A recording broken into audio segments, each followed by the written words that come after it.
मैं करेक्शन कर दूं मैंने कहा तो उसकी वजह से मैं तो मेरे ड्रामा के बारे में भी कहता तो वो क्यों नहीं चलते? क्योंकि वो ड्रामा अच्छा था इसके लिए चल। मुझे क्रेडिट मत दो। हाँ पर वो है नहीं है, बहुत खुशी होती है कि कहीं अपनी जो भी पॉपुलैरिटी वो काम आ गई। मैंने अभी लास्ट प्ले देखा असे न मी देखा, और मैं अभी एक दो प्ले देखने वाला हूँ आगे चल के।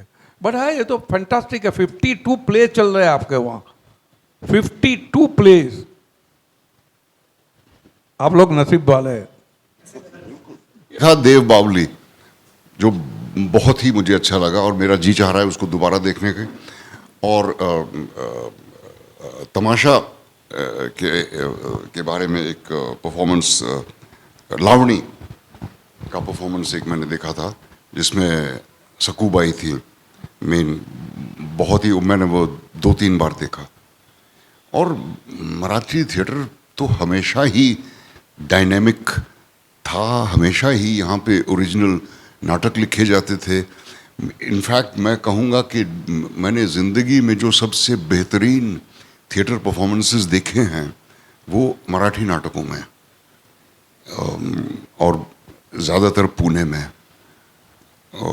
और मेरे ख्याल से कोई भी फिक्र की बात नहीं है मराठी थिएटर के बारे में, क्योंकि नए लिखने वाले, नए अदाकार, नए एंथुजियास्टिक लोग इस शहर में नहीं निकलेंगे तो कहाँ से निकलेंगे। आई वुड से कि ये डिपेंड करता है किस तरह की वो फिल्म है, किस तरह का टेक्स्ट है, और वो आपके पॉलिटिकल व्यूज़ से मैच करता है या नहीं।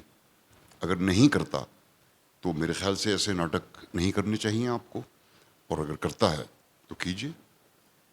लेकिन फिल्में जो मैं पहले उन मोहतरमा का जवाब दे चुका हूँ कि ज़्यादातर जो नाटक की फिल्में बनती हैं वो इतनी इफ़ेक्टिव नहीं होती जितना कि स्टेज पर देखने में। पर्सनली पार्टी फिल्म मुझे बहुत बुरी लगी, मुझे उसमें कुछ भी अच्छा नहीं लगा अलावा विजयाबाई के परफॉर्मेंस के। और वो नाटक मैंने स्टेज पर भी देखा है। होली नाटक की भी फिल्म बनी है जो बहुत सराही जाती है, लेकिन वो भी मुझे बहुत ज़्यादा पसंद नहीं आई थी। नहीं मैं सीधा एक ही एग्जांपल देता हूँ। मैंने फादर ब्रॉडवे पे देखा था और फादर मैंने नसीर भाई का देखा।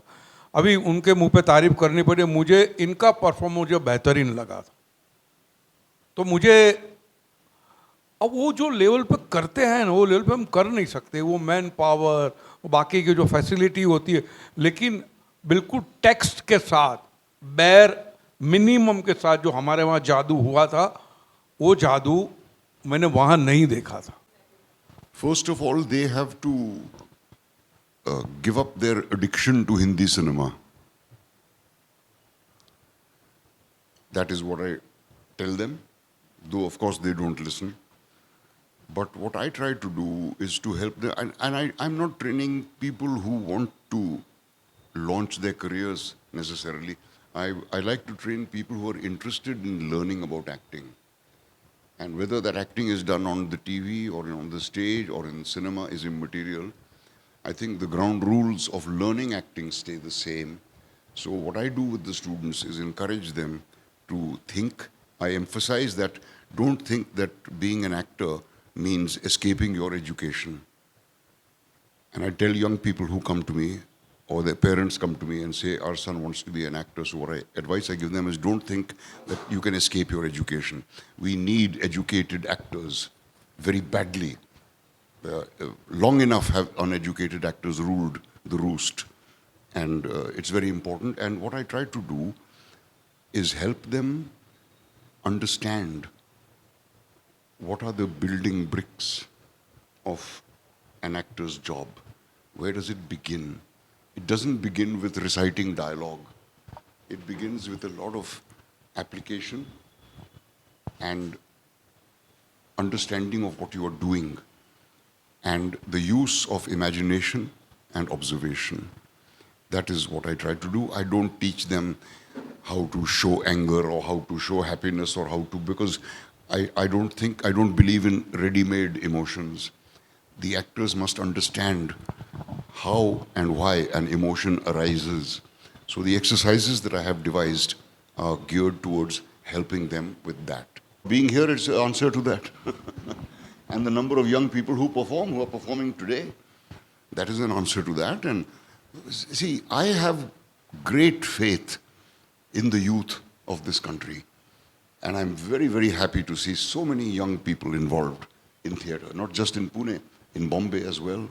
Sometimes not so much in Delhi, but a little bit in Kolkata, in Bangalore, in Chennai. It's mostly young people who come to watch our plays. Even though if we are doing Ismat Choghtai's story or we are doing a Bernard Shaw play, the majority of the audience is young people, and that makes me very, very happy. So young people should take advantage of this place. नहीं, मैं जब करता हूँ तब मैं पूरी अच्छी तरह से एग्जामिन करके करता हूँ. जब फिल्म मैंने हाथ में ली तब हिस्टोरियन के साथ मैंने बात की थी, और जो लोगों को डर था कि ये बात उछाली जाएगी उसमें ऐसा कुछ नहीं. अगर आपने देखी है तो उसमें हिंदू मुसलमान का कोई एंगल ही नहीं है. सबसे बड़ी बात ये जो डायलॉग मैंने ऐड किया था कि हर समस्या का समाधान तोड़ने तुड़वाने से नहीं होता है, स्वीकार कर लीजिए उसमें भी समस्या का समाधान है. बात ये थी. तो लेकिन अभी वो कभी बात उछलती है तो मैं, क्योंकि मेरा कॉन्शियस क्लियर है कि मैंने वो इंटेंशन के साथ पिक्चर नहीं, दैट्स इट. मुझे इसका इल्म नहीं है पूरे देश में हो रहे हैं कि नहीं, लेकिन पुणे में जिस तरह से थिएटर जिंदा रहा है और फ्लरिश करता रहा है, उसे देख के बहुत खुशी होती है. और इस श्रीराम लागू नाट्य अवकाश के बारे में मेरी क्या राय है, क्या मेरा बार बार यहाँ आना, उसका जवाब नहीं है. और भी ब्लैक बॉक्सेस वगैरह भी बने, जो कि बहुत ही अच्छी बात है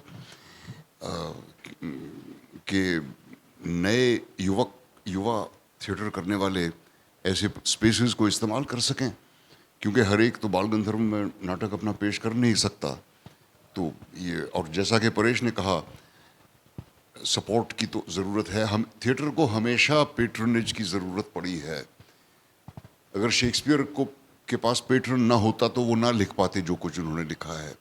और हर बार, चाहे आप किसी भी मुल्क में देख लीजिए, ब्रिटेन में या अमेरिका में या फ्रांस में या कहीं भी, गवर्नमेंट सपोर्ट हमेशा मिलता है थिएटर्स को और आर्टिस्ट्स को. तो आई होप ऐसा हो सके कि इस जगह के बारे में ख़बर फैले और जो छोटे स्पेसेस हैं उनमें और युवा लोग अपने नाटक पेश करें. मैं जो नाटक फिल्माए जाते हैं, मेरे ख्याल से वो बहुत ज़्यादा असर नहीं छोड़ते. और नाटकों की जो फिल्में बनती हैं उसकी तो बात और है, लेकिन जो परफॉर्मेंस के दौरान जो नाटक फिल्माया जाता है वो उतना असर कभी भी नहीं पैदा कर सकता जो एक डायरेक्ट कम्युनिकेशन पैदा कर सकता है ऑडियंस के साथ. अब एक्टर की एक अजीब वो है डिलेमा कि ऑडियंस के बारे में मुझे अवेयर रहना चाहिए या अनअवेयर रहना चाहिए. ये कॉन्ट्रडिक्शंस ये है, दोनों ही बातें ज़रूरी हैं. और जो एक एनर्जी का ट्रांसफ़र होता है एक जिंदा परफॉर्मेंस में, वो वाया द कैमरा कभी नहीं हो सकता. और मेरे ख्याल से बहुत कम ऐसे नाटक हैं जिनकी फिल्में बनी हैं और जो बहुत असरदार रही हों. जहाँ तक किशन कन्हैया का सवाल है, वो कोई सटल सब्जेक्ट नहीं था, बड़ा ही जिसको बोल सकते broad into your face kind of a subject था. उसकी फिल्म भी वैसे ही बनी है. उसको सटल फिल्म बनाने जाते तो आप फ्लॉप हो जाते. नाटक भी वैसा ही नहीं था, नाटक भी इनटू योर फेस था. उसको बिल्कुल लाउड, ताकि क्या है कि ह्यूमर का डोज उसमें ज़्यादा था, क्योंकि मैटर इतना अनकंफर्टेबल करने वाला था, इतना हार्ड हिटिंग था कि अगर उसका कोटिंग नहीं है तो कॉमेडी का, तो ये पिल आपके गले नहीं उतरती, स्वॉलो नहीं कर पाते. और बिल्कुल उसी स्वभाव को बरकरार रखते हुए फिल्म बनी है, दोनों बराबर बनी. थिएटर का भविष्य बहुत उज्जवल है, और जैसे एआई आएगा वैसे और उज्जवल होगा. बस ज़रूरत है, और ऑडियंस को भी लगेगा कि ये तो भैया ये सही है, ये जो भी है मेरी नज़र के सामने बन रहा है. कोई पैकेज फूड नहीं आ रहा है एआई का, मेरी नज़र के सामने मसाला डाला गया है, सब्जी काटी गई है. वो थिएटर का मज़ा ये है, लाइव एंटरटेनमेंट मज़ा. तो थिएटर कभी वाइप आउट नहीं होगा, डिमिनिश नहीं होगा, और से और आगे बढ़ेगा. यहाँ थिएटर मर रहा है ये मैं तब से सुन रहा हूँ जब मैं ड्रामा स्कूल में गया था 20 साल की उम्र में। अभी तक जिंदा है और खूब मज़े में चल रहा है। लेकिन एक और बात थी जो अभी तुमने शुरू जो किया, हाँ AI। जब AI से पहले जब टीवी सीरियल्स शुरू हुए तो हमें बहुत डर था कि भाई अब कौन आएगा नाटक देखने। तो दुबे जी कहते थे कि ये सीरियल्स इतने बुरे हैं कि ऑडियंस भाग के आएगी नाटक देखने जब ये फैल जाएंगे सीरियल, और बिल्कुल वही हुआ। अच्छा, छाया गीत जब आता तब भी बोलते थे छाया गीत आ रहा है उस दिन शो में हाउस नहीं आएगा, वो सब ठीक है, कोई बात नहीं। अब IPL चल रहा है, हमने IPL का फाइनल चल रहा था, उस दिन एक शो किया जब हाउसफुल था।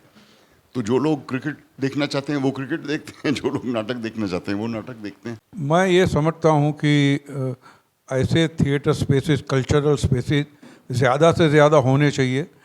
अगर एक एक्टर की फैमिली से उठ के कोई इतना पैसा डालता है, बात पैसों की आती है इसलिए मैं पैसा बोल रहा हूँ, तो गवर्नमेंट को भी सपोर्ट करना चाहिए। जो भी यहाँ के जो है इंडस्ट्रियलिस्ट उनको भी आगे आना चाहिए, ज़्यादा से ज़्यादा थिएटर स्पेसेस बनने चाहिए। और इतनी ईमानदारी से कोई कर रहा है और इस तरह से जो रिस्पॉन्स मिल रहा है फेस्टिवल को, वो कमाल की बात है। और जो रंगकर्मी यहाँ के, they will be kind of a very happy. मेरे ख्याल से डॉक्टर लागू को इससे अच्छा ट्रिब्यूट कोई नहीं हो सकता कि उनकी याद में एक थिएटर बनाया गया है। और जब भी मैं यहाँ आता हूँ मुझे उनकी मौजूदगी का एहसास होता है। वो कहीं न कहीं से देख रहे हैं और घबराहट भी होती है कि पसंद आएगा कि नहीं। लेकिन जब मैंने डॉक्टर लागू को पहली बार देखा था दिल्ली में, 1972 की कहानी है, 1972। मेरी एक दोस्त थी क्लास में, ज्योति सुभाष, जो मुझे ले गई कि चलो एक नाटक है तो तुम्हें देखना है। मैंने कहा मराठी का नाटक है। She said no, come and see it, it's Aadhe Adhure and you must see this actor. और मैंने नाटक देखा, उसमें अमोल भी थे, दीपा भी थी, भक्ति बर्वे भी थी। और मैं डॉक्टर लागू का, क्योंकि आधे दूरे मैंने देखा था, अमरीश पुरी का भी, ओम शिवपुरी का भी, पढ़ा भी था, लेकिन डॉक्टर लागू के उस परफॉर्मेंस को देख के मैं बिल्कुल दंग रह गया। और इतनी खुशी हुई कि मैं बता नहीं सकता कि हमारे मुल्क में भी इस स्तर का अभिनय मुमकिन है। उस वक्त एम्प्लीफिकेशन भी नहीं था। कमानी ऑडिटोरियम की बात कर रहा हूँ मैं, दिल्ली में, बिना एम्प्लीफिकेशन के, और मैं बैल्कनी की आखिरी सीट पे बैठा हुआ था, मुझे उनका हर शब्द सुनाई दे रहा था साफ। और आई मार्वल्ड कि इतनी बेहतरीन डिक्शन और स्पीच कैसे हो सकती है किसी की, और जो इमोशनल कंट्रोल उनके हर परफॉर्मेंस में रहा है, उससे मैं बहुत प्रभावित हुआ। और कहीं ना कहीं उनके नक्श कदम पे चलने की कोशिश कर रहा हूँ।